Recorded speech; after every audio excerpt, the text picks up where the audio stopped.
আপনাদের সকলকে স্বাগত জানাই। আমি রাহুল। আশা করি সকলে ভালো আছেন। আজ স্নানযাত্রা, অর্থাৎ মহাপ্রভু জগন্নাথ দেব আজ স্নান করবেন। তারপরে মহাপ্রভুর জ্বর আসবে, তারপর সেই মহাপ্রভু কিন্তু দেখা দেবেন রথের দিন। আর সেই স্নানযাত্রা উপলক্ষে আমি এই মুহূর্তে কিন্তু চলে এসেছি নবনীলাচল অর্থাৎ মাহেশের পুণ্যভূমিতে। এবছরে মাহেশের রথযাত্রা 630তম বর্ষে পদার্পণ করলো। 630তম বর্ষে পদার্পণে এবছরে স্নানযাত্রাও কিন্তু শুরু হয়েছে সেই সকাল থেকে। ভক্তবৃন্দরা ছুটে এসছে সকাল থেকে মাহেশ পুণ্যভূমিতে।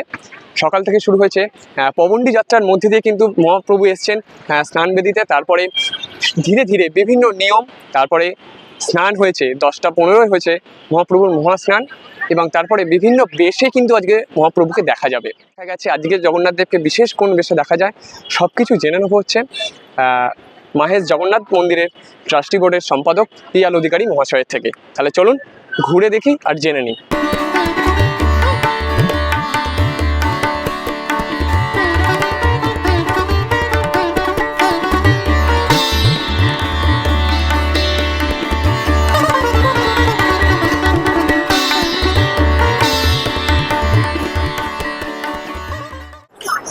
বছরে মাহেশের 630তম রথযাত্রা। আজ স্নানযাত্রা কখন থেকে শুরু হয়েছে? আজ সকাল 7টার সময় পবন্ডী যাত্রা সহকারে আমরা মহাপ্রভুকে রত্নবেদী থেকে নিয়ে গিয়ে স্নানবেদিতে নিয়ে গিয়ে অধিষ্ঠান করিয়েছি। তারপরে আমাদের সকাল 8:55 থেকে মহা অভিষেক স্নান শুরু হয়েছে। 108 কলসের দ্রব্য দ্বারা আমরা মহা অভিষেক স্নান করিয়েছি। বিভিন্ন পঞ্চামৃত থেকে শুরু করে পঞ্চগব্য, বিভিন্ন ফলের রস, নদ নদীর জল, সাগরের জল ইত্যাদির মাধ্যমে, পঞ্চদকায়, ধাতু দকায়, পুষ্প দকায় ইত্যাদির মাধ্যমে আমরা মহাপ্রভুর স্নান সমাধা করেছি, মহাভিষেক স্নান। তারপরে ঠিক 10:15 আমরা পূর্ণ স্নানে ব্রতী হয়েছি।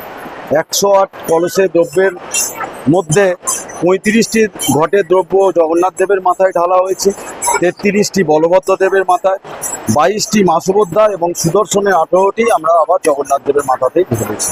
এবং এরপরে যে পুণ্য স্নান হয়েছে 28 গড়া গঙ্গা জল এবং দুমন দুধ দিয়ে ওনাকে স্নান করানো হয়েছে। এরপরে আমাদের পুষ্পমাল্যের শৃঙ্গার হবে, তারপরে গজবেশের শৃঙ্গার হবে। আজকে জগন্নাথ দেবকে আপনারা গণেশ রূপে আপনারা দেখতে পাবেন।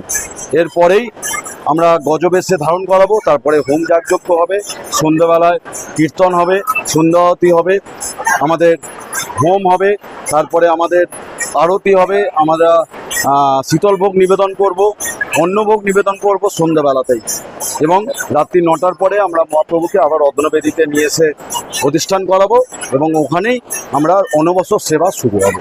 আগামীকাল থেকে মহাপ্রভুর দরজা সম্পূর্ণরূপে বন্ধ হয়ে যাবে।